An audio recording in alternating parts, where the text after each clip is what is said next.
Okay, we're live again. Let's give it another shot now that we're closer to the Wi-Fi base. And we'll see if we can get anybody in here.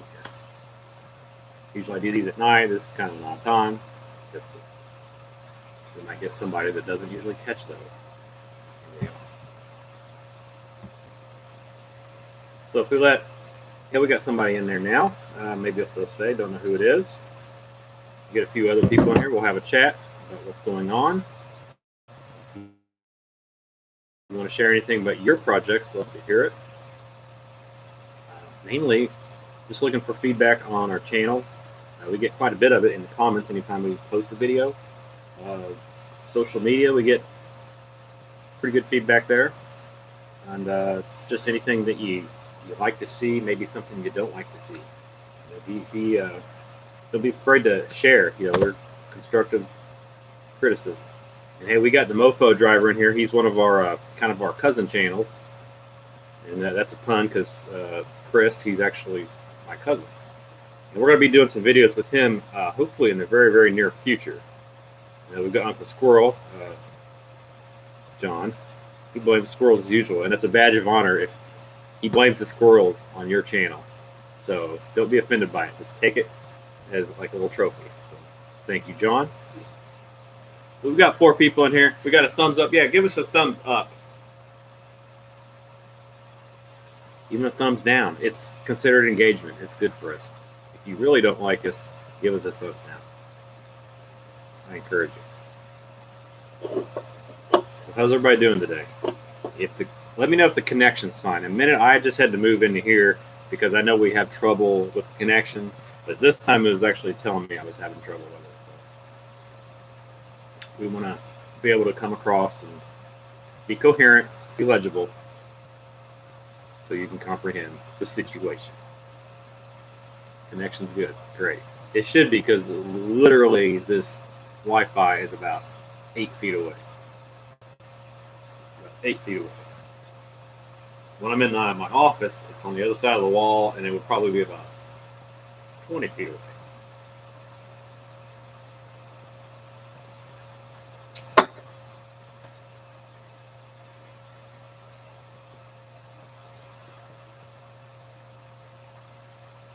Oh, also, big thank you to everybody, particularly if you're new, because we're up to 804 subscribers on our wonderful Hoosier Garage channel. So, less than 200, we'll be at 1,000. That's one of our short-term goals. And as long as you're watching videos and you're enjoying them and you want to watch more, that helps us too. It severely helps us. It's like one of the keystones to helping any YouTube channel is watching and subscribing. Beyond that, any of your engagement is much appreciated. What happens is when you like, even dislike, or you comment anything, no matter what you comment, if you comment, that tells YouTube that, hey, maybe some more people should see this channel. And so then that's when you start seeing it suggested to you on the side. So that's a good thing. And so don't be shy. Any questions, any comments, good, bad, whatever. Good, bad, ugly, we'll take it. So it's a hot day here. Tell me what it's like. What's the situation with your all's projects? We know Mofo Driver has a 66 Dart that he got here recently. He got it down here south of me in Kentucky. Slant 6 car. He's been putting in a lot of work on it, so make sure you check out his channel, Mofo Driver. We got Doug Narden. Have no fear, the Dougster is here. Lee A. Hey, great channel from a fellow Mopar junkie. Thank you, Lee. Glad to have you here. Let's see. So we still got 5 people. That's good. That's good. Better than none. Better than none. Thumbs up. Make sure you give it a thumbs up. And one little thing that we might have in the future, along with visiting up with Mofo Driver and doing a little work with his project. Like I said, he's been hard at work on it, replacing wheel studs. They had to take the axles to get to him. What I think on that car is somebody didn't know that on Chrysler products pre-1970, the lug nuts, they spin on a different direction on the driver's side. So they went a little bit crazy trying to get them off, likely, and thinking they ain't going nowhere. And they snapped off lug nuts, and they quit after a little while. So Mofo, he got the studs all in place. The front, though, we know there's a little problem. And one thing I'm not real familiar with on the mid-60s A bodies, at least, is the fact that the front brake drums, the drum separates from the actual hub assembly. And so he's got some broken studs on one side, and I'm thinking it's that driver's side. I'm not sure. But I know the hubs will interchange. So he needs a hub. So if anybody has a hub off of like a 66, maybe even a 65 A body, like, get in contact with me or get in contact with Mofo Driver on his channel, and maybe we can get him hooked up, because we can probably get one in the junkyard, but it might be just be easier to deal with somebody this way. Like I said, the studs are busted on his, and he was able to get the studs out on the opposite hub and get those situated where he can replace those, but it's almost like they maybe got hot on the other one and it swelled, and they're like forged in there, so they're all busted up and torn up. So he's probably just going to, in my opinion, get another hub, and then that'll get him on the road. Yeah, driver's side hub. And I would imagine that the passenger side, and it might even be preferable to have the passenger side hub so he can put it on the driver's side, because if it happens to have good studs on it, they're going to turn right, because he went ahead and swapped his rear left, the driver's side left, or that's what the driver's side is, and got right-hand thread. So it'd be good to have it consistently right-hand thread all the way around. So I would imagine, ideally, to save trouble, if you happen to have a right-hand or passenger side front wheel hub for a 66, like I said, maybe even a 65, I'm sure they're not changed there, Dart or Valiant, he needs that part, and that'll help him get one step closer to back on the road.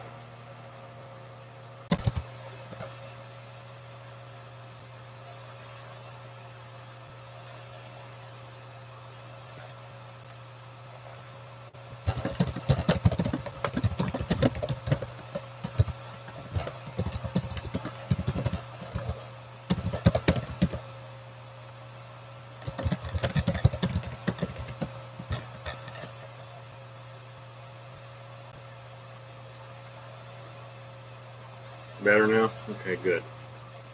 Sometimes I feel like I'm wasting words if I start saying something and you're not getting it. I get a little quiet. Good. With a few programs, I don't know if that affects it at all. We have Spectrum here. I've had AT&T before, and they got really, really bad. So I don't think that would have helped. So my review on Spectrum is they're okay. They're okay. I didn't get a chance to get in until just now. I've been out running around, so I saw before when I was setting up here. This I'm talking to Tails, by the way, and make sure you check out Tails' channel. He did it for me pertaining to Father's Day, and it's about his father's automotive history. So I'm going to check that out here in a bit. Make sure that you check his channel. He's got some really good content. He doesn't post a lot, and that can be a good thing because he has a really high quality content. So it's really worth it when he does post something. So check that out. Make sure you subscribe to Tails. We've advertised for him before. He's got a Barracuda project, mid-60s. Isn't it a 65? And his dad's got a sweet, like 73 or 74 Satellite Sebring Plus that's got some modern modifications to it. It's really cool. And really high quality content right there. So I'm going to check out that premiere here in a bit. So it's already premiered, but we're going to check out the video. So. And then I'm going to let you know what I think.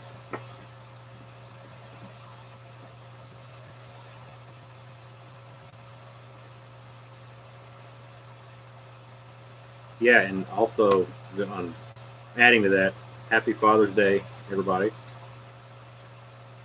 coming up here in a couple days.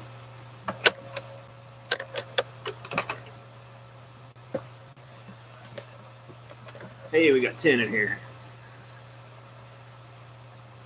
Doug says needs to get a Holly red pump, Holly fuel regulator, and a whole bunch of AM lines. Might get a hardwood fuel cell. You got kind of full race going on there.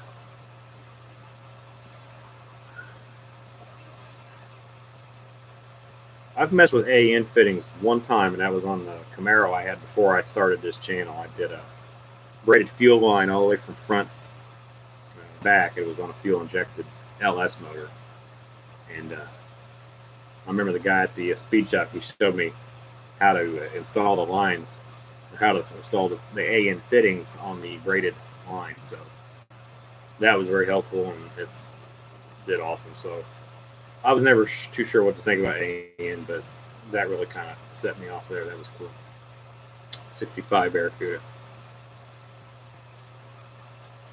Yeah, and Mofo Driver, he mentioned to me that there's a James Dean car show going on in Fairmount, Indiana.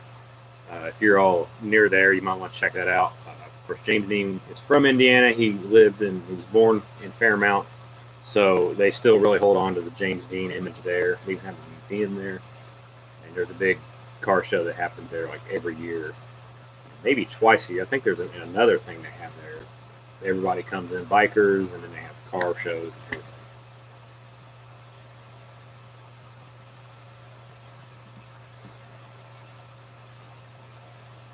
And I think Mofo Driver is considering going to that.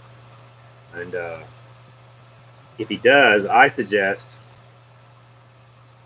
get a little bit of video of the event and let us know what it is like going to that event. And so if he does happen to do that, make sure you check out Mofo Driver's channel. He's fresh to the YouTube thing. He's trying it out. He's got his own style. He's my cousin, and he is also in Indiana. He's probably what we would consider Hoosier Garage, the Newcastle, Indiana. What do you call it? The bureau, the South East Central Indiana Bureau of Hoosier Garage. Right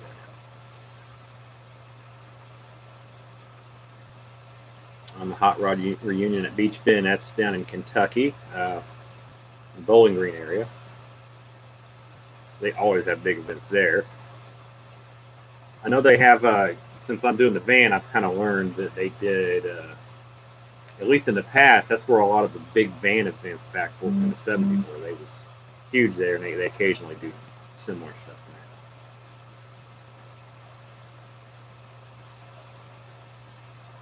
there. Awesome. Yeah, anytime you get used stuff, if it's in good shape, you're ahead. You're ahead of the game. We are also, I'm talking to somebody right now, not like literally, but I'm talking to somebody along with, we'll have Mofo Driver on the channel, and we'll be discussing his, but we're going to do a day trip here soon, hopefully, and be at our East Central Indiana Bureau and help him with the 66 Dart. We got a few issues we need to resolve there. He is willing to learn anything that he hasn't had his hands on. So it'll be a good video for anybody that's new or uncomfortable looking at certain things and trying to deal with them. But we're also talking to one of our friends who is not necessarily a car guy. He's actually probably a car novice. But he is entertaining, and he will probably be a part of the Indianapolis division of Hoosier Garage. And we are, and I got to give too much info because we're still working it out, but he'll probably give some insight about some history and possibly some events and some personal takes from a technically non-car guy's perspective on the Hoosier Garage and maybe even the hobby in general. So let us know what you think about that, what I've just disclosed to you. Do you think that's a good idea, or would it be an entertaining feature to add to certain videos here and there? We want to make it a fun experience for y'all, where anytime you see a Hoosier Garage video in your feed or in your notifications, that you're like, oh yes, more entertainment, more knowledge, more detail, anything, whatever part of the videos that we do you like, that satisfies that. Again, Mitch is down in Kentucky, and me and Mitch figured out a long time ago small world that it is. The Duster that I have that's in Project Q used to belong to his brother, if I'm not mistaken on that. He had it down in Kentucky, and it was kind of a race car situation, parts car deal after a while, and then I picked up with it, and it wasn't until several months later that I had it that we touched base on that and realized, hey, that's his old car. So.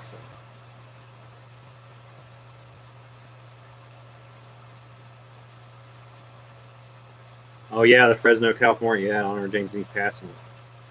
That spider that he had. Yes. So see these connections that we have, whatever it may be.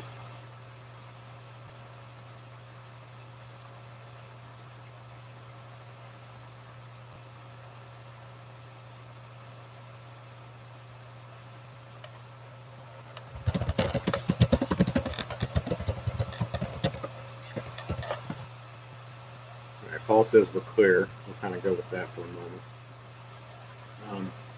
Yeah, anytime you know the history of your vehicles, especially when they're this old, that's pretty cool. Just looking at like my old van, it was an old military van. It had some writing on the door that had been kind of erased, but when I went through and stripped everything and stained it, I was able to kind of figure out what it used to say, and I said Newport, Indiana. I think in one of my videos I said Newburgh. That's a totally different location. But Newport, Indiana, there was a military base there. That's kind of over near the Illinois line, a little bit north of Indianapolis. And there was probably several there. I think it was a contractor Army truck. And of course, when I bought it, the guy that I got it from, he was in Indianapolis. He had only had it a few months. He picked it up because he bought van a little bit. He found a van, he would buy it. And he didn't even clean any of it out. He just bought it, dragged it home, and left it there. Well, before that, it sat there for nearly 20 years in a little outside area of Monrovia, Indiana, out in the country behind a house. And that's where it sat. It sat there, and I think the guy that lived there, he had it, and he used it as a paper truck. Like he would deliver newspapers out of it for maybe a handful of years, maybe through the early 2000s, late 90s in that area, and then he finally just parked it. I don't know if it's due to his health or something with the van. I don't know if I could figure out what it was. Maybe if it was the steering that killed it, because the steering was terrible shape when I got it, so I had to do it. So, as we learn a little bit about the Duster, it's always cool. So.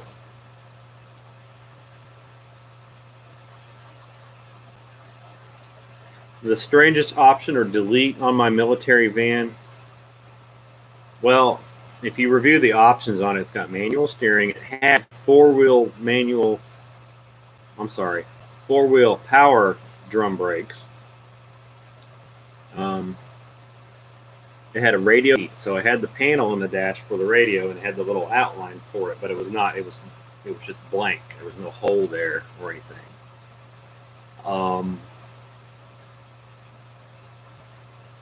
Technically, that was it. That's the only. It has really no options originally. It just had its headlights. It had a wiper. It had a heater. And then the power brakes. And I don't even know if really those vans. I've not seen one with manual brakes. So it had the 90-degree power unit, which pushes out off of a kind of a trunnion thing. And of course, like I said, no AC. Trying to think back to how it was, which is mostly how it is, just restored. All those vans had mostly, at least the 200 series, had a 15-inch wheel, 15 by 5.5-inch wheel. No power steering on vehicles. And really, I don't think it's a big deal on this. I mean, it has that big steering wheel, and I was moving out here on the street and in the driveway. It's a little bit of a chore if you're barely moving, but once you get moving, it's such a small thing. I don't, as long as you're not a sissy, you shouldn't have any trouble with it. Yeah. Now, I did add the disc brakes to it. I figured that's probably a smart move, and it does stop really nice. It's like new car stop. It doesn't feel old at all. And generally came off of the 77. I just updated all the rotors on there. But from what I could tell when I got the van, there was a couple of holes drilled in the dash along the driver's side, and there was a hole directly above in the roof that was about 3/4 of an inch in diameter, and it had a plug, some silicone. I don't know if they had a maybe like a police style light on it, like a little bulb light, like a blue one, or you know how they do, or if it had a CB radio in it, and that's how they wired it up. But one thing is for sure that none of the wiring in the dash was hacked up at all. There was absolutely no cuts in the wiring, period.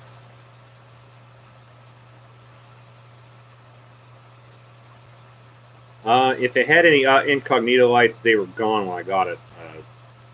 Any of the lights that are on it now, they work as you would have bought a civilian model. Yeah, and like Tail said, it may have been a CB, it may have been a light. For whatever reason, you know, sometimes they have a flashing light on top. I'm not quite positive. Probably if I saw some pictures or had some information of that base from the early 70s, mid 70s, it might kind of tell all.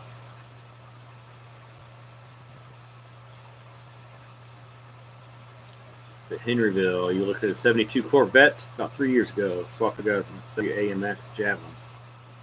We backed out and we didn't trade. Okay. At Henryville, that's about 8 to 10 miles just north of me on the main highway here.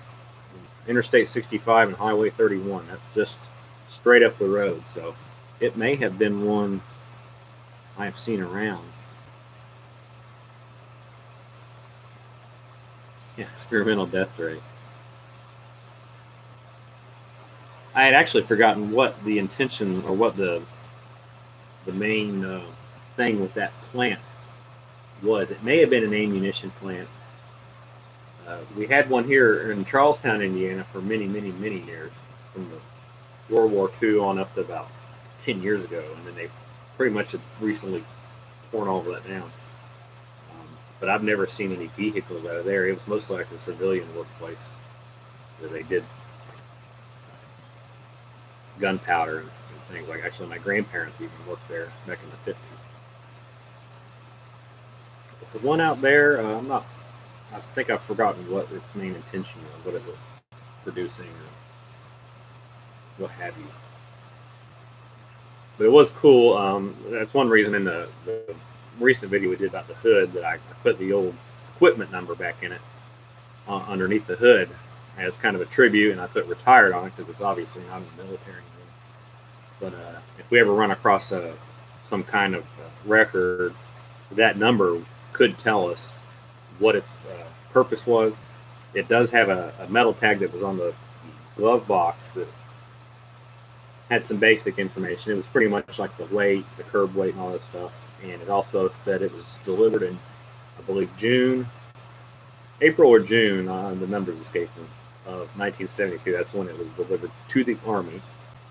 And it was painted from the factory in the original olive drab green. There was no metallic in it at all.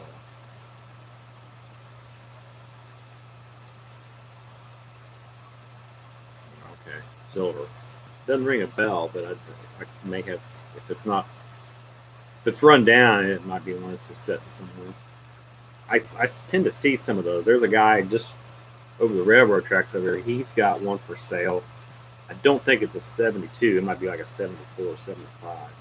Primer gray, got some fiberglass work on it. It's been sitting there for sale for a little while.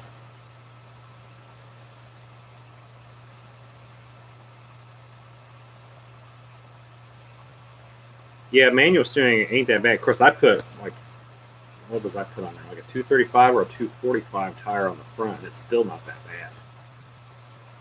bad. It seems to move fairly easy.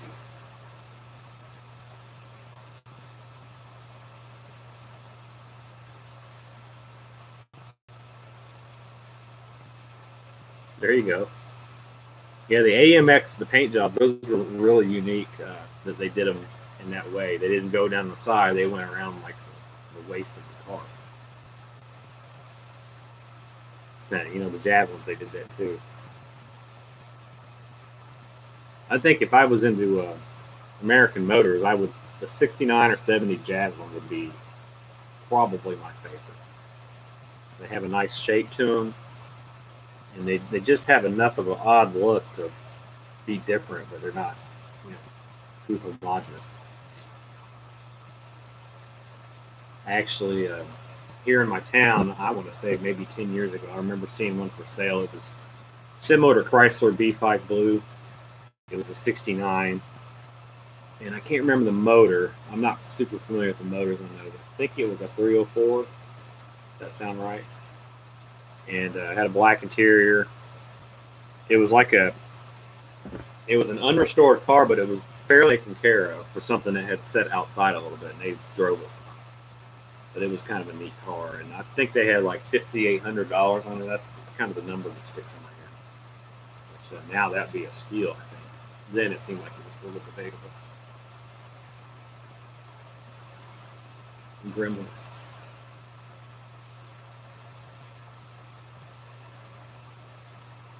Yeah, the Donahue edition AMX. I actually have in one of my Mopar magazines. I think Mopar Muscle. They did a feature on a Mark Donahue Javelin AMX, and it was 71 or so. It was that little bit newer body style, I believe. Or I might be wrong. It might even actually been a 70. But it was like it looked like the Richard Petty blue, but whatever they called whatever the AMC called that blue, it was similar, and it had a signature in a decal on the back. And I remember reading that the guy had a really hard time restoring a lot of that because obviously they didn't make a lot of parts for AMCs. So a lot of stuff that he had to completely rework it and restore it. And the wheels were kind of a pain in the butt, but he got all that, and it's a great looking car. Had the ducktail spoiler on the back.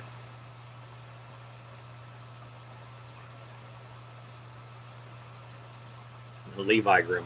I saw one of those here locally at a Big Bad Blue. That was the AMC version of Petty Blue or Grabber Blue from Ford. They all very close. Some people would call it a Smurf Blue, but that'd be a later time. But yeah, somebody had a Levi Gremlin here several years ago. I saw it at a car show, and I'd always known about him, but he had one, and it had mint condition seats in it. And it was all the denim, had the little Levi's tag. I think the car was like primer black, but the interior was really mint.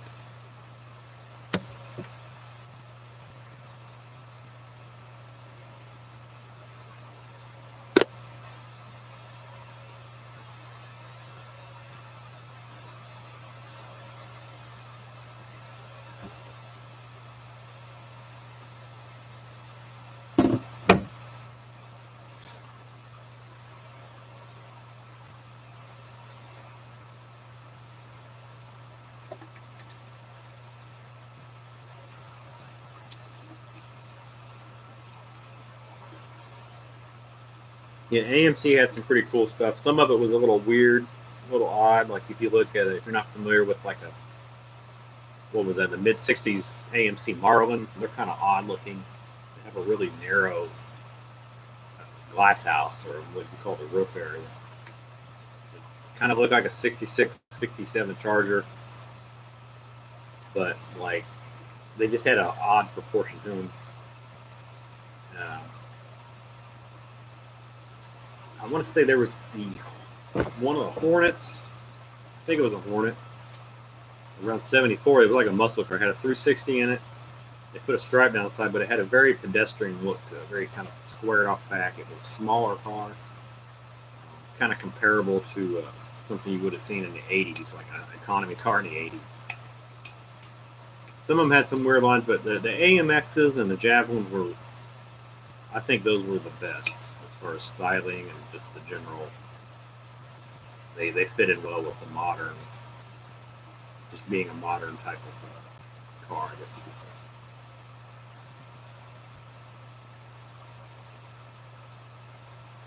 say. Yeah, taper off too quick. I think that's maybe what's kind of funny about AMC models is you don't see those cars much. We're used to getting a diet of seeing Chevrolets and Pontiacs and Mustangs and a lot of Mopars, and it's going to be more targeted to whatever you follow. I follow Mopars more, so I'm really used to seeing most of them. Occasionally, you'll see something that looks odd because it's an option model you just don't see much, and that's why a lot of Fords look odd to people, myself, because I don't see enough of them. Outside of a Mustang, you just the Ford crowd really they focus on Mustangs, but they had a lot of other great cars like Torinos and Mavericks and all this kind of stuff.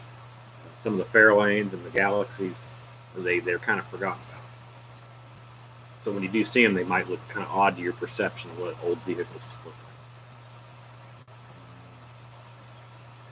Hello from Russia. Hey, how are you? I'm doing good. Whereabouts in Russia are you? I know Russia's a pretty sizable country. Mitch found a 71 Charger RT down the road from me. Been trying to trade it now for 2 years. Paint Hemi orange black. Yeah, definitely. Is it really high price? Is that why they're trying to sell it for 2 years? And Roadkill mentions the Falcon in Australia. Now the Falcon in Australia, like what you see on Mad Max, that was a really cool car. If you've seen a fastback Torino from like 70, 71, they look like a smaller version of that, and they look just really evil looking, like real muscular looking. And I'm almost like puzzled why they didn't bring any of that over here. It almost looks like a Maverick that like took steroids. So it's like a cross between a Maverick and a Torino from the early 70s.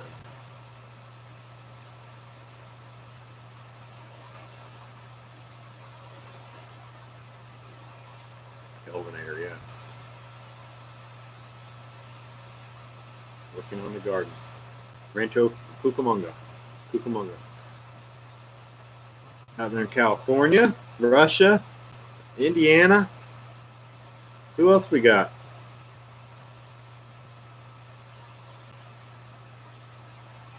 Australian Chargers, yeah, with the Hemi 6.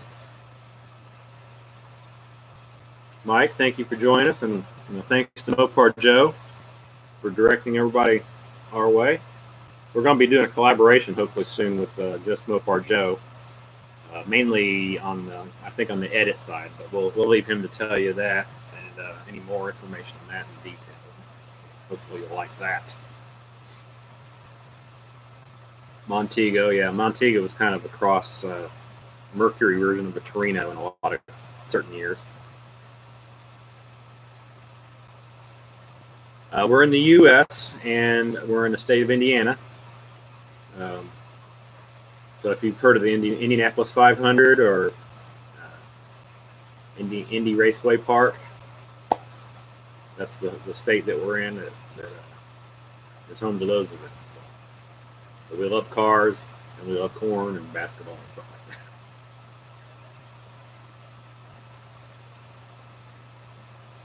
We got our neighbors over in Illinois, Mike.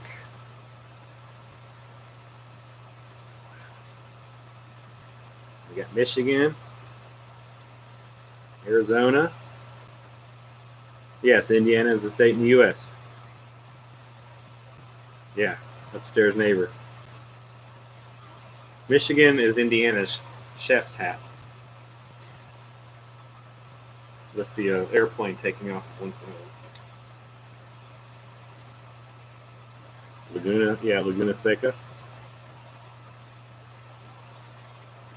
Paul's up from northwestern Indiana near Chicago. Glad to have you with us, Paul. Do I lift in the gym? No, I don't.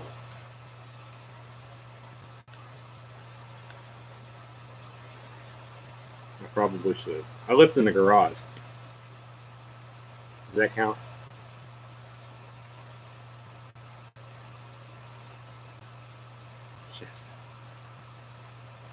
In Kentucky is our skateboard.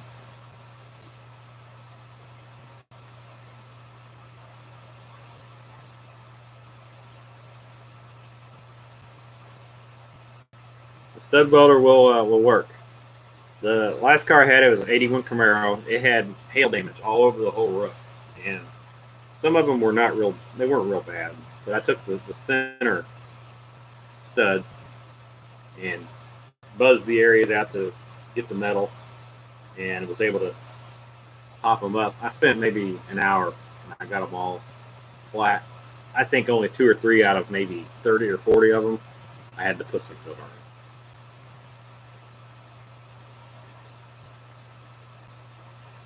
Relax in New York. Parts of New York you could probably relax in. A lot of it you couldn't. New York's getting kind of crazy. Valparaiso. That's northwestern Indiana. New York, you relax. If you want to relax in the United States, I would suggest Tennessee, even here in Indiana.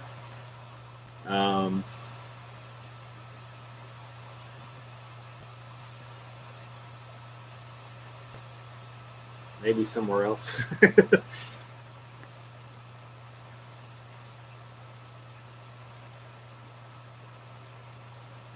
Nice. Yeah, we have the vintage vibe here. This is one of the trademarks of our channel, just to help us stand out a little bit. We use kind of some stuff to make you feel like you're watching old antenna television, or just something fun. Keeping it all, yeah, Smoky Mountains.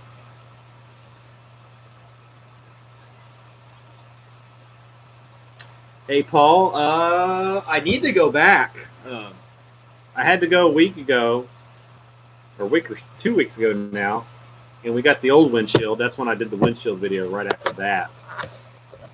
But like the place is like a jungle now, and it's like you're used to seeing the videos where it's like no leaves. It's like completely grown up now. It's really hard to see. It's really dark in there during the day. But I need to go back and grab a handful of other things.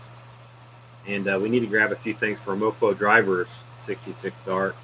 So hopefully, I was wanting to do it this week, but it's looking like next week. I'll have to try again. We can stay away from the snakes. And my name is Adam, since you're asking. I'll type it also.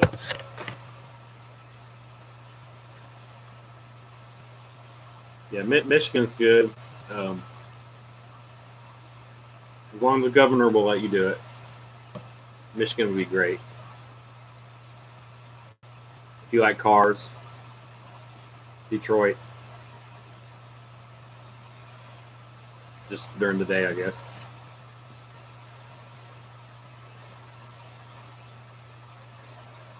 Okay.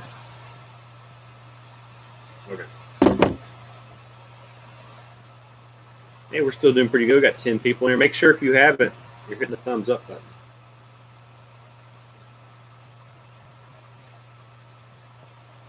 Handuamon? Is that how I pronounce it? Handuamon?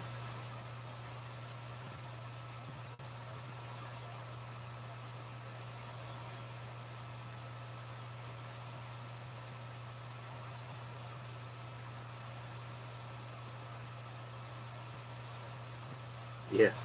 Learn English with me. You'll sound like you're from the Midwest in no time. Then you can talk to all of us in Michigan and Illinois and Indiana and Ohio.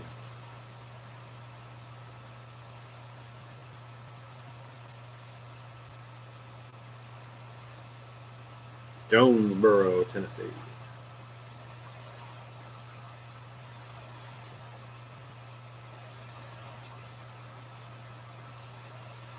Kokomo. I went through Kokomo about 2 months ago. And I've been to Lafayette. Lafayette's kind of a cool town.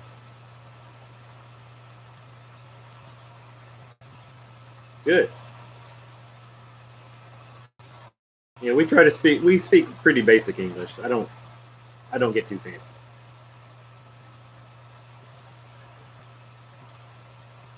Whoa.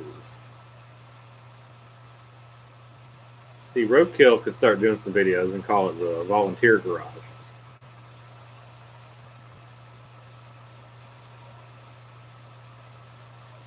Texas. No. Indiana, Ohio state line. Is it near you all, or north or south? I know they actually had an earthquake in western Indiana. I think yesterday, almost in that area where my van came from, like I was talking about earlier, Newport, Indiana. It was up in that area. We don't get a lot of earthquakes. I mean, we might get one every few years, and it depends on what part of the state. Evansville kind of gets them because there's a fault line running through there. Hey, good luck, brother. Enjoy Russia. Roy. North Judson, yeah. I know where that's at.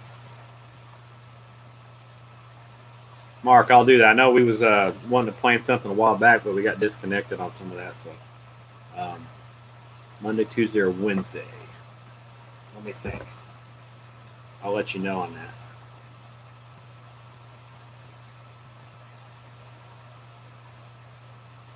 See, last time I was at the junkyard, I got the windshield. We picked up a pair of record players. It was in a bus that was nice and dry, and they were pretty good record players. And I found a drive shaft with a 727, I think it was a 7260 yoke on it. So, did pretty good. Always something to find in a junkyard. It's just like a big antique mall out in the woods. Out from the fault line.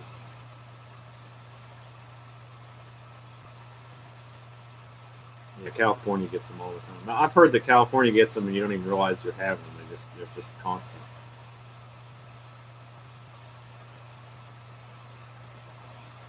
Crawfordsville, yeah.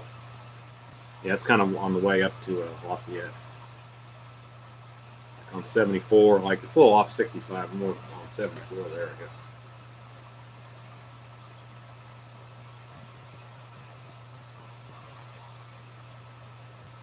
Chicago dialect. I know people up in the northern, at least in the way of sports, amateur sports, they like to call that area, I guess, like from Rensselaer up, they like to call that the region. Just straight the region.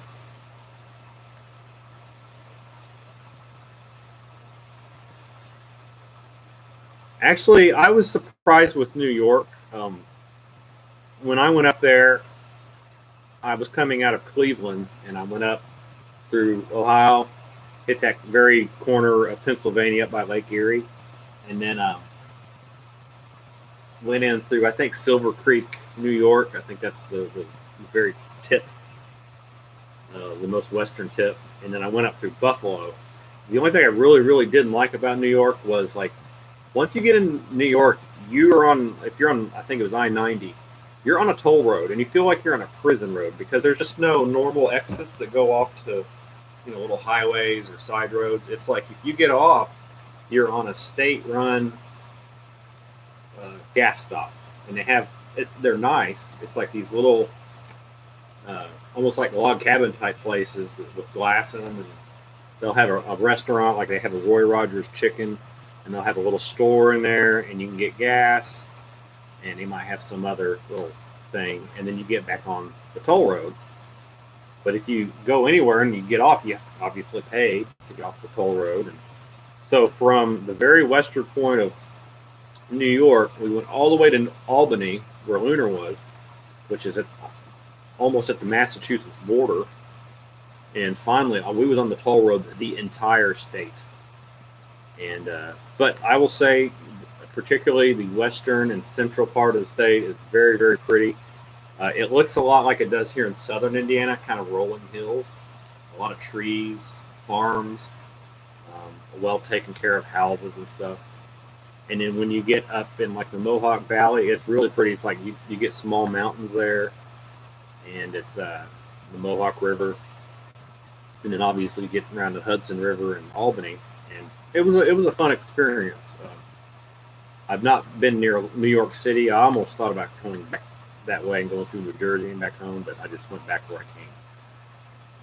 So I thought it was cool. It's a very pretty state, and it's kind of a shame a lot of people are disgruntled with the state of the state.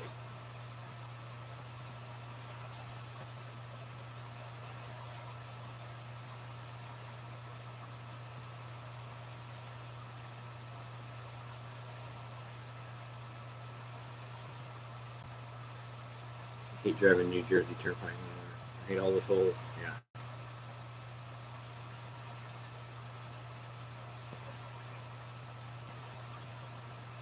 Keeping the Nostalgia Live show is here with us. And if you like just a variety, like a kind of a cool variety show, doesn't really pertain to cars, check out Keeping the Nostalgia Live show. If you do, you might get a hint of what's somebody that's coming to our channel possibly. That's Billy. And we're talking with Billy about giving us some kind of added depth to our channel and give us kind of a layman's perspective on cars. And he knows a little bit about Indianapolis 500 history, how we can tie it into our channel, and kind of the from a fan's perspective and experiences that he's had, and just a variety of things. It's like a little variety segment we're considering happening. But yes, he is on the tube. If you look up, just as his page says there, or his name, Keeping the Nostalgia Live show, look it up and look for that little logo that's next to it. It's just like a cool variety show. They had a lot of top 10s, top 20 favorites of songs, or just various topics.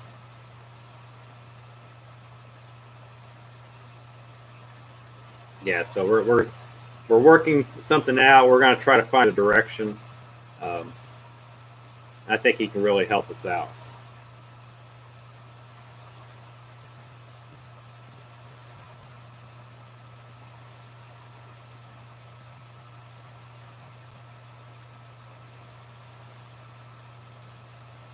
I think there might even be an interview or two with me on there about what we're doing here, and then some other stuff I've got going on that's kind of going into the past now.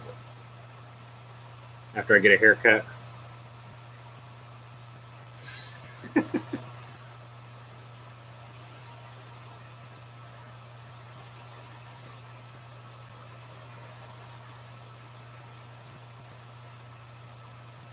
Stephanie Greenslink said.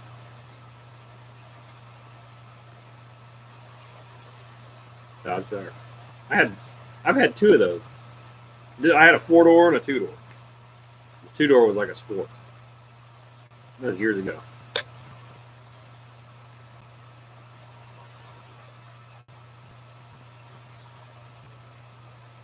The basketball gig, I'm phasing that out, and mainly it's due to materials and my turnaround time. I can't seem to get stuff out and make it profitable, considering the price of lumber and all the detail and so on and so forth. So I'm moving more. Actually, me getting out of that, I will be able to put a little bit more into this channel. So yeah. So when you say wife likes my hair, do you mean my wife or your wife likes my hair?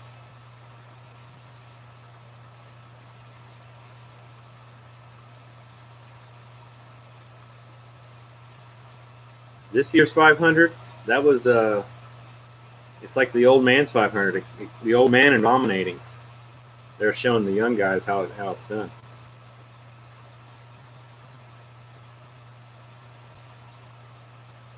Never wants you to get a haircut.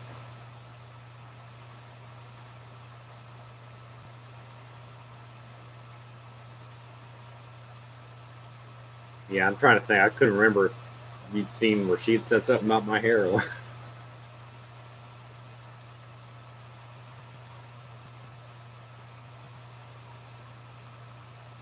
I know your wife likes my channel because there's no cussing on here. It's not a derogatory channel. Clean. Except for the hair.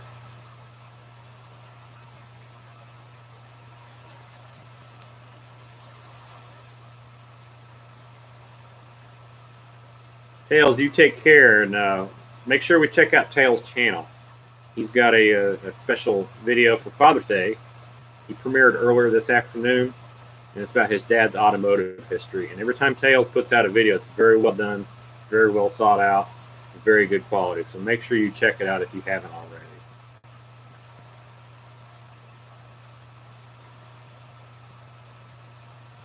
So yeah.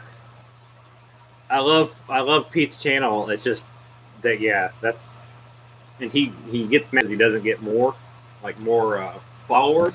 And I mean, he's doing great on followers. He's got in the thousands on all his channels, but it's just he's got a potty mouth, and I think that holds him down.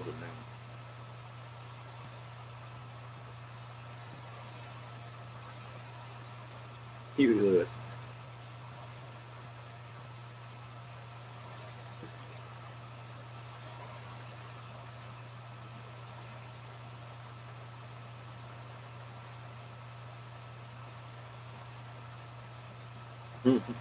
Can't say being yelled at.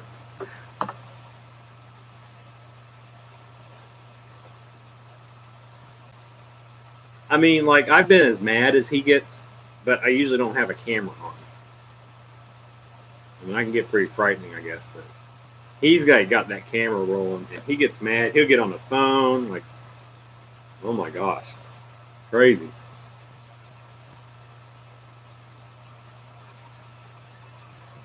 Wow, back in 1985, and he still has it. See, that's a good story there, because usually stuff gets broken or wrecked, or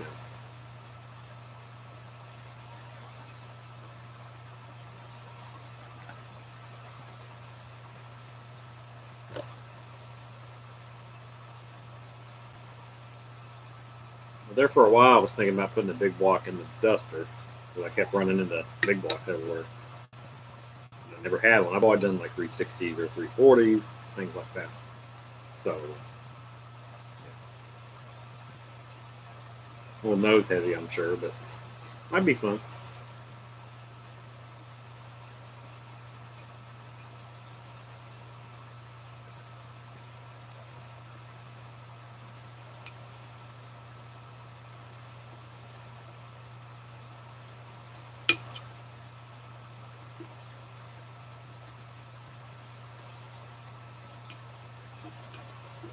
He does have a lot of great info.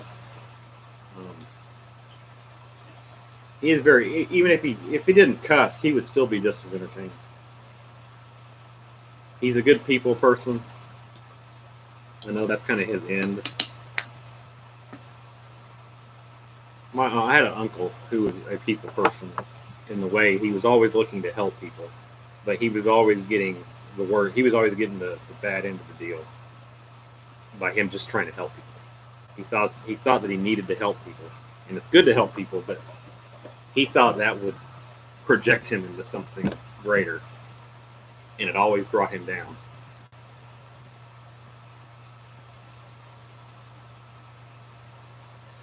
Tree limb caved in the roof of your old build. When was this? Was this like recently?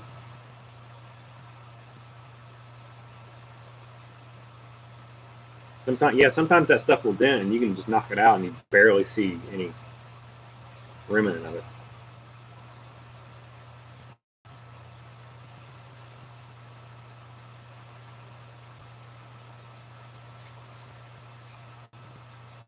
I think if you do it for God, it's that person has to be.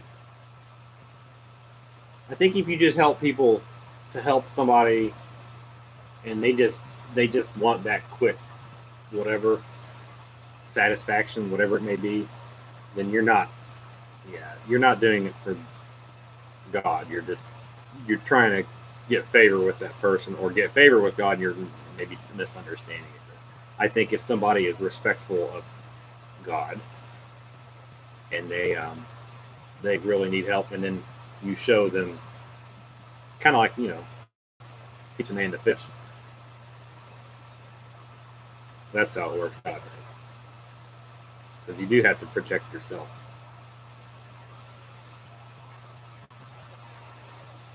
Panther Pink, Himi Kuda, he gave 10,000 for it then. He still has that card. Well, that's a good. He's been good. 10,000 was like probably crazy then, but that's all leveled out and went the other way. 6 months. Yeah. 68 Charger. So you had a 10-year-old car in 1978. That's when everything was really affordable, wasn't it? In the late 70s. Because I know a guy, he bought a 73 Roadrunner. I know it's not comparable to a lot of those cars, but it was a 318, had the stripe on it. in 1978. His first car, and he paid like $700. It's like he said, it was a nice car, considering it was like a 5-year-old car. Dodge Shadow. I used to see those everywhere. It's almost like certain cars have a life. They have a lifespan that's understood. You used to see Shadows and little sun dances, the same body style. Then they had the Duster style, and what else? I think they had another one. But it's like you would see them, and then boom, they're just all gone at once. Oh, and my gas tank, Mofo brings up the. There's a little issue I'm trying to figure out on the van. I put several gallons of gas in the new tank, and I have the original pickup sending unit in it. It cleaned up really good. I put a new float and a new sock on it, filter sock, when we did the gas tank back months and months ago. When the when the motor gets gas, it always fires up. And I have one of those clear wicks filters on the front of the engine. So when I'm sitting in the driver's seat, I can pull the doghouse back. And when you go to start it, you'll see it start splashing in there. And then a second later, you're getting fuel in your carburetor. It fires right up. Yesterday, it fired right up, but then it died. And when I go to hit the key, there's no fuel pulsing up there into the filter. So I go to get my gas can, and I fill through the filler. I fill the tank up a little bit more, and a minute later I go up there and I hit the key and I let it. Next thing I know, it starts splashing fuel in there, and then it starts right up. I get it back in the driveway, and we're fine. I feel like it's a new Napa pump, and I understand the diaphragm could be bad, the push rod could be bent or something. But I feel like the sending unit in the new tank might not be down low enough. Like if this is the bottom of your tank here, the sending unit or the pickup should be almost to the bottom, not quite touching it, but right there in the bottom, they're close. But I almost feel like it's maybe too high for as much fuel as I put in it. It should be immersed in it, and then it seems to run out, like it just goes dry. Well, I had it down the street here yesterday, and it was parked on the side of the street, and it was on the edge of the crown. So there was considerable lean away from the side that the pickup was on. So I almost wonder if it maybe needs to be pulled out and then bent down a little bit, or it's at least something inspected. It's my only concern about the way that the thing drives. It's the only unreliable thing that it has right now. So any suggestions on that would be great, but it's just something I think I need to pull it out and take a look at it.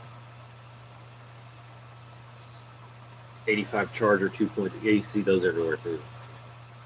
Bought from Freedom Dodge in Louisville. Freedom Dodge is not around anymore. The gas tank. Okay, here's the deal with the gas tank, and maybe this will explain it. It's the 72 model, so it has the 4 vents out of the side of the tank. Those 4 vents go over off a rubber line to a stack, like a tube that has the lines up and down in it. One of them comes out there and goes to a return line that goes all the way back to the front of the van. That one line that I just mentioned that comes, the return line, is rotted and it's hanging free. So technically it has that vent open, but I was wondering, does it really, really, really need to be run back into a fresh line and completed? Or is it possibly getting an occasional suck from it? Because it runs good, but I feel like when it does this, then it's like it's not getting fuel.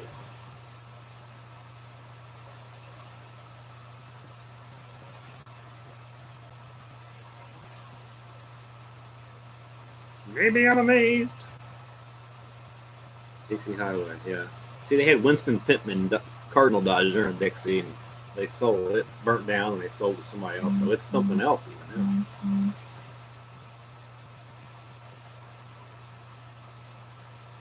Am I doing a UT and going full YouTube full time? No, not yet, at least. I'm probably going to return to the work sector because a lot of you don't know, I work at home with something totally unrelated to this channel. And it's done me pretty good for a good year and a half now. The COVID thing with the price of all the materials, it's wood, it's went way up, and it's killed a lot of my my profit, among a few other things. So I'm kind of go back and work a regular job for a while. Hopefully we can build this back up, and that would be awesome if I could do this, but we do need a lot more subscribers and we need a lot more people watching. So that's a goal, we'll say.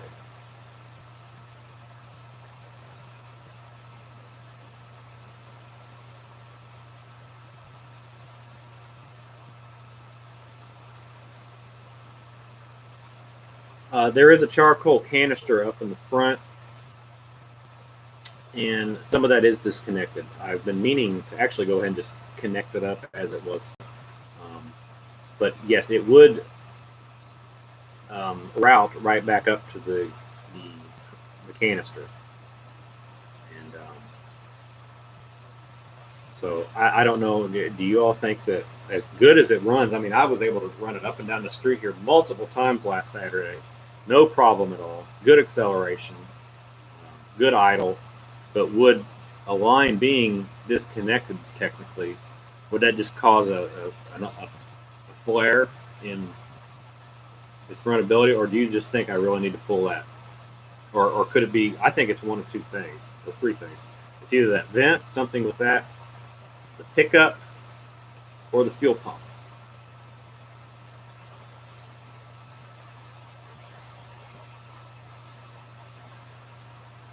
.650 Edelbrock AFB with the annular boosters. That probably would work. I mean, a lot of 650s with the boosters might. 12 more cars to the YouTube. I think when you have that many cars, it's just not my style. I think when you have too many cars going on, that you have a lot of people that are going to come and go. They're going to watch you for this certain car or this whatever you got, and when you don't update it quick enough, they're going to unfollow you and they'll just be gone. Then when you come around to it again, you're just going to get a real, and you're going to lose maybe some people. I don't know. Maybe that's just a silly.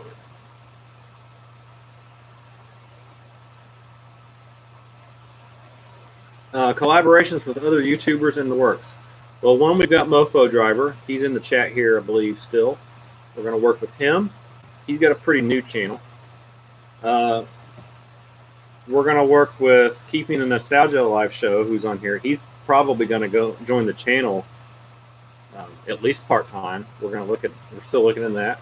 And we're going to get an edit video for Just Mopar Joe. He wants me to edit up a video for him. And we're going to collaborate that way. Other than that, we was talking with Lunar's Outlaw Garage. I think there's something kind of dead in the water there. We was trying to get going, or it's more on his end. I was just waiting, but we're waiting there, and I don't know if it's going to come to fruition. Oh, music trivia break. Keeping the nostalgia alive. Who lives at 16 Parkside Lane? I don't know.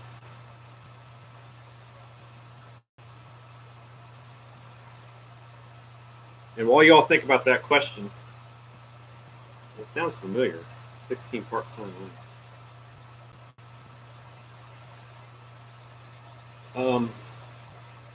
No substitute for genuine enthusiasm. Just keep the good work. Thank you, Paul. Yeah, I mean, I like the videos. I like showcasing. I like editing the videos. I like adding entertaining aspects of it. I do want to add a couple layers of quality to it. So, yeah.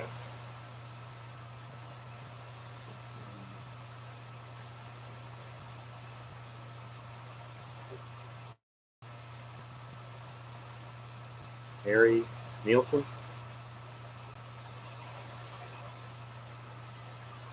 Harry Chapin. Chapin. Oh, Harry Chapin. Thanks, Paul. Take it easy. Get your battery charged up.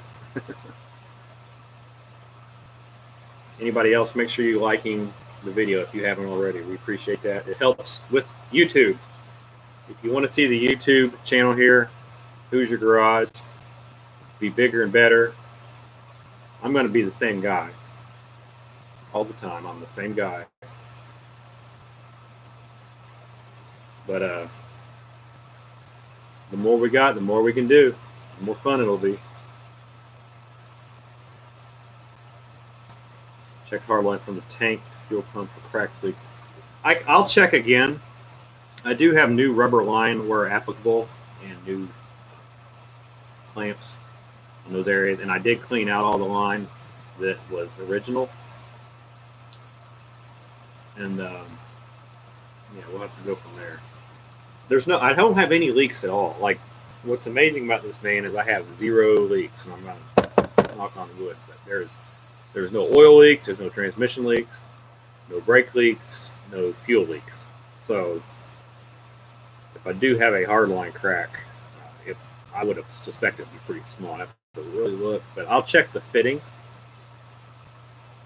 and make sure they're all snug. And Roadkill says, is there any heat by the fuel line? It would be on the passenger side. If it is, I'll check. I think we got some pretty good distance there.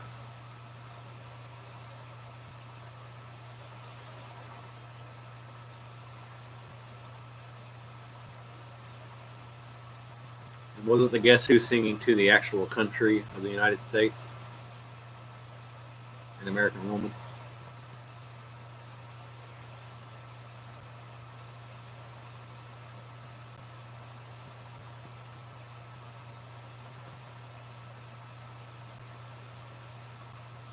You see, the Guess Who was Canadian. They are Canadian, so I always thought they were singing about the United States.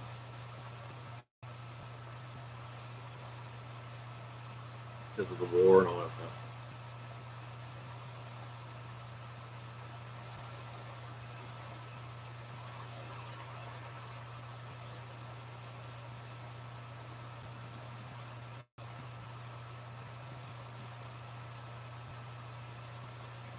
Statue of Liberty. Hey Ryan, how you doing? Ryan has a channel as well. You can check it out. He has a lot of B, and he's got some E-bodies too. He has a lot of cars. Some of them are for sale. If I'm correct, is there any still for sale? Bookfist just replaced his tank and sending in a satellite. And I might have to get into a sending unit. I don't know. Well, see, my sending unit, my gate doesn't work. I've grounded it. I might have to end up getting a new sending unit. But I need to make sure that it's just sucking fuel right and it's in the right position. As well as check, like you all said, any cracks, any openings in the fuel line. I've got another fuel pump laying around.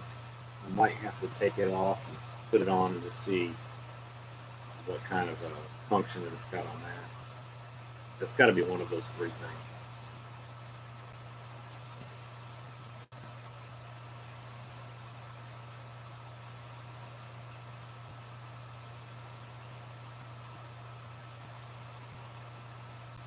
Oh, okay. I'm saying it in Canada. Mofo Driver says, what song states jump like the Willies in 4-wheel drive? I'm going to guess Jeepster by T-Rex. But I don't know.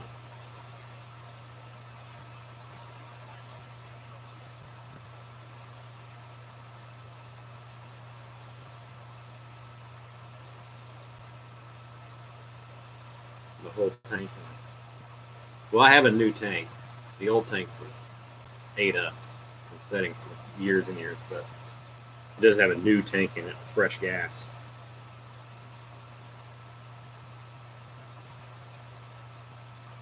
with the sending unit and the pickup, I fit it in a rust dissolver, not muriatic, but just rust dissolver, and it cleaned it up amazing. But the float was gone, and then the sock was all rotted out. I just replaced them. I blew them out. They was blew out clean, and went from there.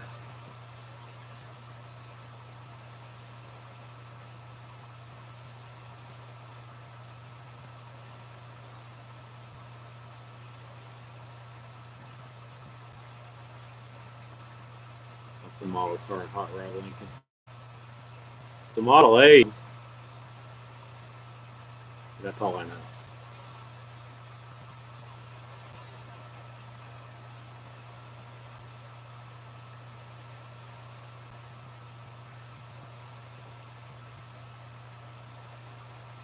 '76ers and Hawks.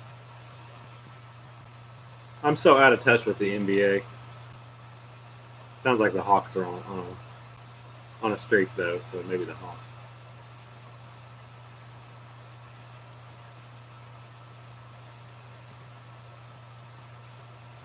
Fender Stratocaster.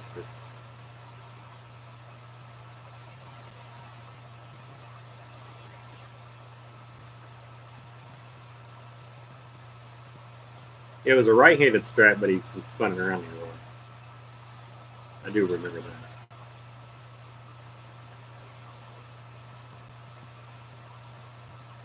Yeah, Billy from Keeping Nostalgia Alive show.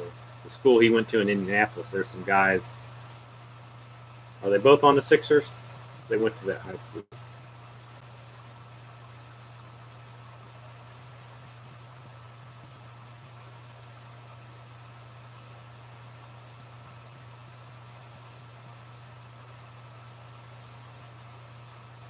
George Hill, yeah.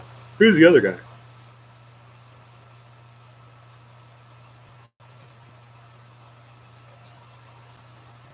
And Trainer. Ah, Trainer. Excellent.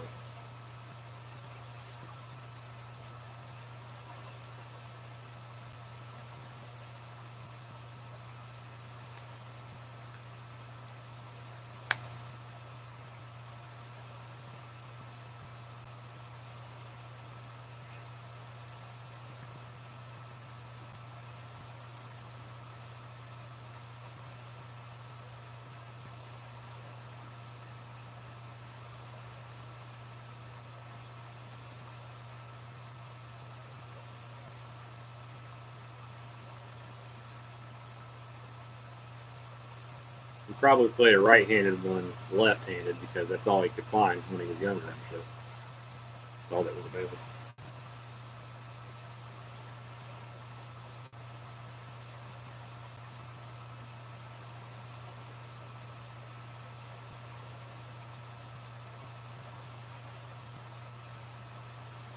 The dip puller, you like it? Hey, I just put that video up because I thought that's a kind of an expensive Harbor Freight item, and if you weren't sure about it, thinking about it, maybe that'll help you decide.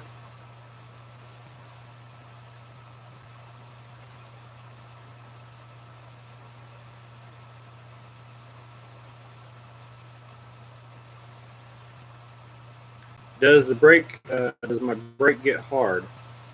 A valve guide probably plague revival engine with the 18. I don't know the vacuum on it.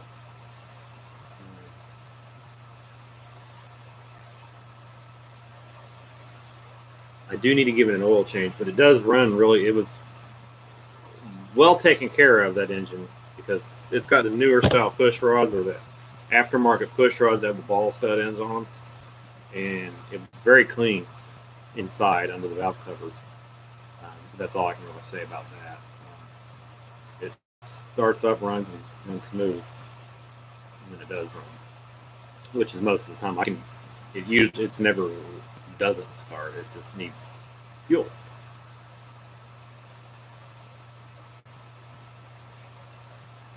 And all the brakes have been redone. If that's what you're alluding to.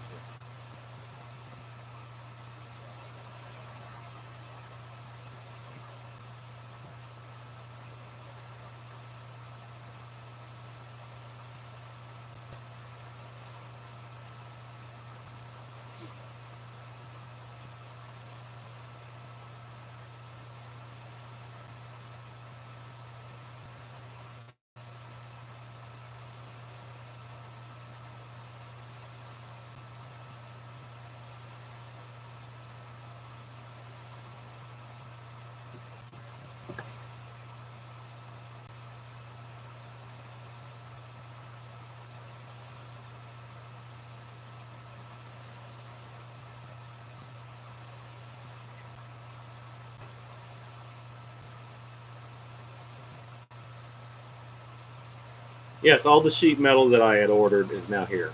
There was a tail panel for the 72 Duster, the trunk floor, the passenger floor pants and firewall all the way back to the back seat, and rocker to rocker, the whole thing there. And then a couple pieces, the drop offs for the trunk,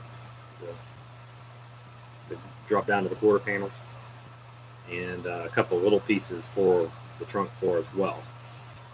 But all the pieces, I do have them here now, and they're all together, waiting for me to get this van to a good spot so we can drag the Duster back around to the front and start working on it. And when we do the Duster, it's going to be torn down to the shell, and we'll start doing sheet metal work again.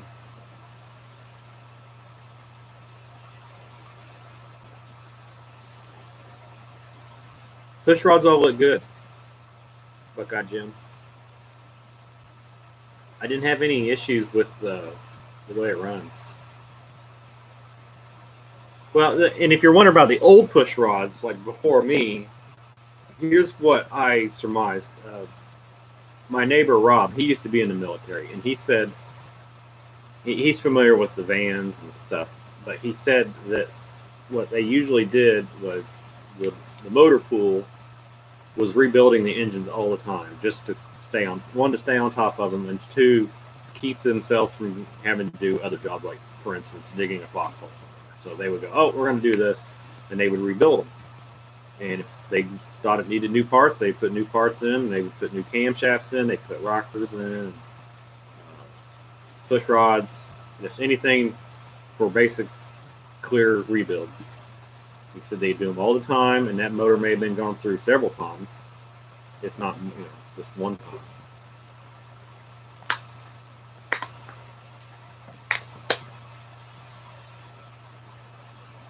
Buy block. What do you mean buy block?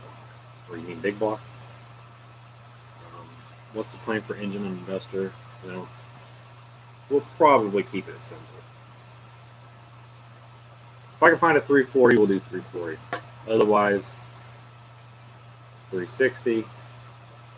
But I'm kind of getting to this point where especially since I've been on YouTube, there are people that you deal with engines with, and they deal with engines, and they get down to the nth degree on engines, and that's not so much me. I like to do basics on engines, so I don't think it's a special skill or anything that I've got. So I'm going to keep it more into the refinishing, assembly, engine basics. So I don't really want to do a 318 in that, but I don't completely rule it out. But I would rather go like at least a 360. And if we run into some situation where there's a big block and it seems common sense doable, then we'll do that.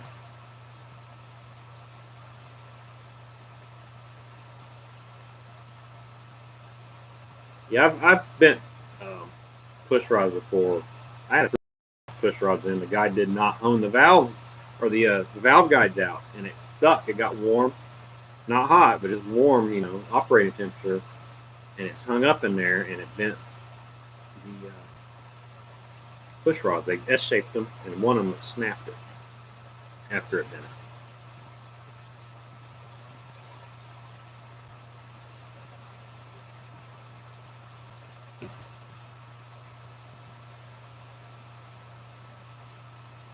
All right, we're at 123. Let's go to 130, hour and a half, and then we'll shut off and let y'all have your weekend as it starts. It's supposed to storm here in a bit. I don't know if it is. It's starting to get windy outside, but it's still sunny. Hot today. It's humid.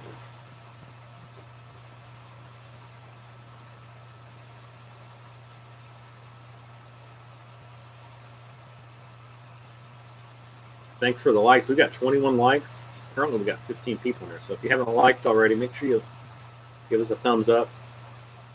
And anytime I post a video, I'd appreciate it if you left a comment. If you haven't already, leave us a comment, because that helps us out big time, more than you know. YouTube, as this big computer monster looks at it, is like, oh, people are commenting and they're liking. So let's show this video to more people that haven't seen this channel before. And then that's how we grew. So just a little insight, some things I've learned about YouTube. Here.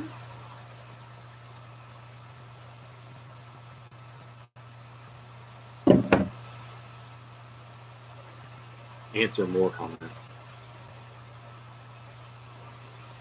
I do. I answer comments all the time.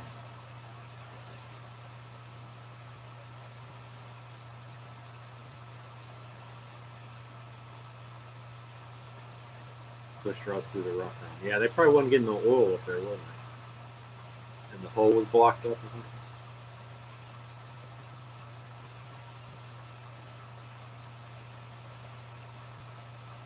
Well, see, what some people don't understand is they could like troll me really bad. Like there was one guy a while back. He went on all my videos nearly and went put meh because I went to an Uncle Tony garage video and put meh because it was like I don't know. I just on that Miata or something. And this guy went to my channel and posted that on a bunch of videos. And I'm like, that's cool because it gives me comments. So if that's what you want to do.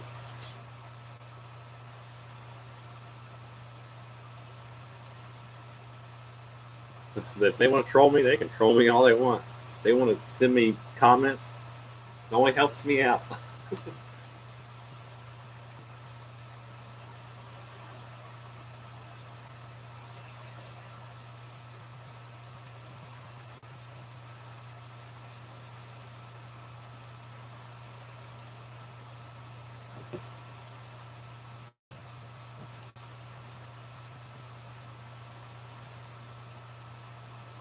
Oh, I missed what you said. You said you would like the torque. Yeah.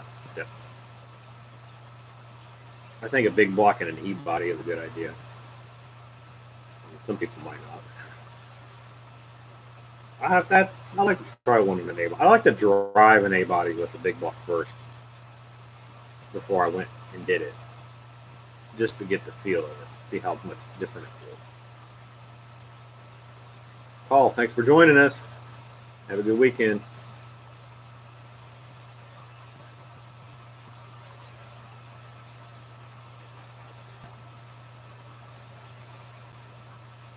Get your vent windows. That's your only AC for.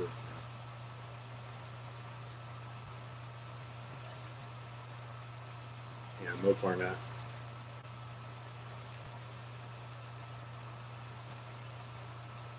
In the 71 Dart. I think that's his big block. His big block A-body.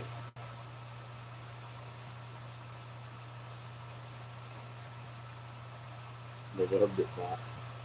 I don't know. They must have did away with those guys. Loaned me one to drive. Yeah. I need to get him down here to go to that junkyard. And he can bring it on his way here. Unless I go like that way again. If I go to Lunar's, I can stop by, like in New Jersey. I have to go the other way. Oh, definitely. By next year, yeah, the van should be #1 ready to go.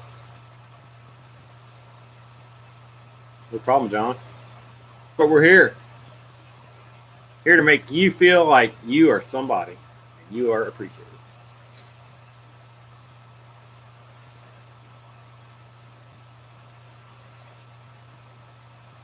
But you guys make sure you check out Mofo Driver. Give him a subscribe. He's got his own style going over there, and he's kind of feeling his way through a lot of this stuff. It's the first one he's really like restored or really heavily worked on. So there's some parts he needs. We talked about a hub, a front hub earlier that he's going to need, preferably off the passenger side, so he can put it on the driver's side. But the drum fits over, he needs that hub part. So if y'all know anything like that, let him know. Roadkill feels like somebody now. I'm somebody.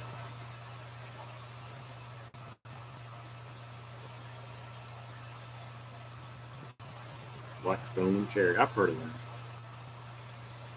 Kentucky Header. I definitely heard of the Kentucky Header.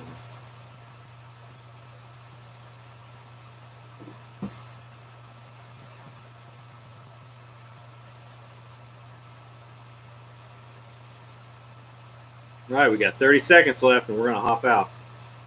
Then you'll get your weekend back. Get your Friday back.